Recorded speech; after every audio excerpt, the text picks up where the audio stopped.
اے نبی کہہ دو اے میرے بندو جنہوں نے اپنے اوپر زیادتی کی ہے وہ اللہ کی رحمت سے مایوس نہ ہوں۔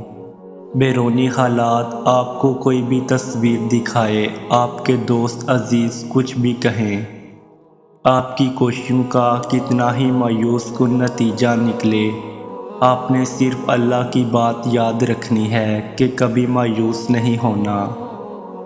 مایوسی سے کوشش نہیں چھوڑنی، دل چھوٹا نہیں کرنا، دعا ترک نہیں کرنی، خدمت کرنی نہیں چھوڑنی کہ صلہ تو ملتا نہیں، اچھائی نہیں چھوڑنی کہ جواب میں برائی ملتی ہے، نیکی کرنا نہیں چھوڑنا کہ اجر تو ملتا نہیں، صبر سے مایوس نہیں ہونا کہ اجر کب ملے گا، شکر سے منہ نہیں موڑنا کہ اب تک کیا ملا اتنا شکر کر کے۔ کسی بھی حالت، کسی بھی طرح کے ماحول میں آپ نے مایوس نہیں ہونا۔ آپ کا دل مایوسی کے لیے نہیں، اللہ پر یقین کے لیے بنا ہے۔ یہ دل مایوسی سے وحشت زدہ ہوتے ہیں لیکن یقین سے ٹھہر جاتے ہیں، تسلی پاتے ہیں۔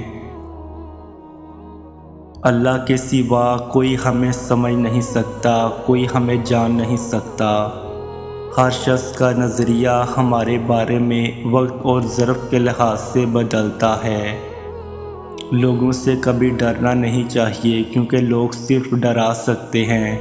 عزت بھی اللہ دیتا ہے اور ذلت بھی اللہ دیتا ہے، اور بات صرف اتنی سی ہے کہ لوگ نہ تو تمہارا کچھ بگاڑ سکتے ہیں نہ سنوار سکتے ہیں، اور ان کی فکر کیوں کرتے ہو جو ایک لمحے میں تمہارے ہیں اور اگلے ہی لمحے کسی اور کے۔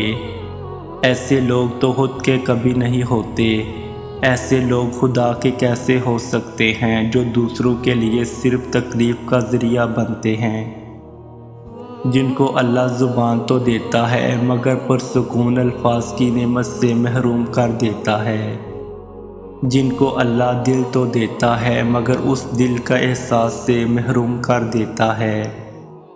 کوئی تمہاری ذات کو اگر میلا کرتا ہے تو اس کا مطلب ہرگز یہ نہیں کہ تم میلے ہو، بلکہ یہ میلا پن تو اس کی اپنی ذات کا ہے جسے وہ چھپانے کے لیے تمہیں گندا کر رہا ہے۔